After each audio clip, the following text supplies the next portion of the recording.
Zee 24 तास एक पाऊल पुढे।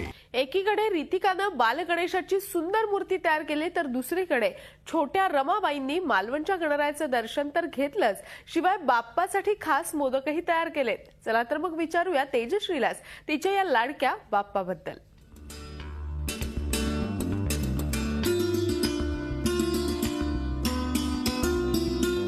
तू देवबागमध्ये आलीस, तुझ्या गावी आईला मोदक करायसाठी मदत केलीस किंवा जेवण करायसाठी मदत केलीस, बाप्पासाठी तू कशी कशी सेवा केलीस इथे येऊन?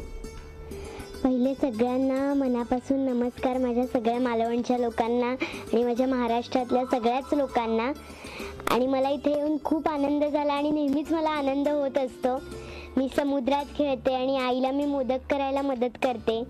आणि पुण्यात वगैरे जेवढ्या मोठ्या मंडळात गणपती बसवला जातो तेवढा कोकणात एका घरात गणपती बसवला जातो आणि कोकणात गणपतीला यायची मजा खूपच वेगळी असते। कोकणातल्या गणेशोत्सवासाठी काय वेगळेपण तुला जाणवलं असं?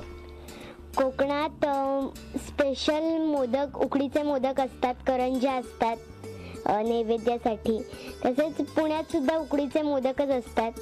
आणि पुण्यातला गणपती थोडासा छोटा असतो पण इथला खूपच मोठा असतो आणि इथे सुद्धा खूप मजा येते। आणि इथे विसर्जन समुद्रात करतात, ती सुद्धा एक वेगळी मजा असते आणि त्याच्यावर फटाके वगैरे लावतात, ती सुद्धा वेगळीच मजा असते। तू एक रमाबाई रानडे यांच्या भूमिकेत जाऊन तू गणपतीला कसं साकडं घालशील ते जरा प्रेक्षकांना ऐकून दाखव। रमाबाई रानडे आत्ता असत्या तर त्यांनी गणपती बाप्पाला असं सांगितलं असतं, छोट्या रमाबाईंनी, गणपती बाप्पा मला खूप शिकायचंय, तू मला शिकव। आणि आत्ताच्या आमच्या काळच्या स्त्रियांना सुद्धा शिकण्याची खूप इच्छा आहे, त्यांना सुद्धा शिकण्यासाठी तू प्रयत्न कर।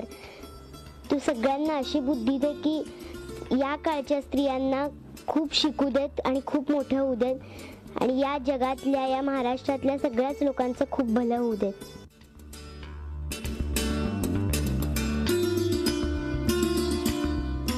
झी 24 तास एक पाऊल पुढे।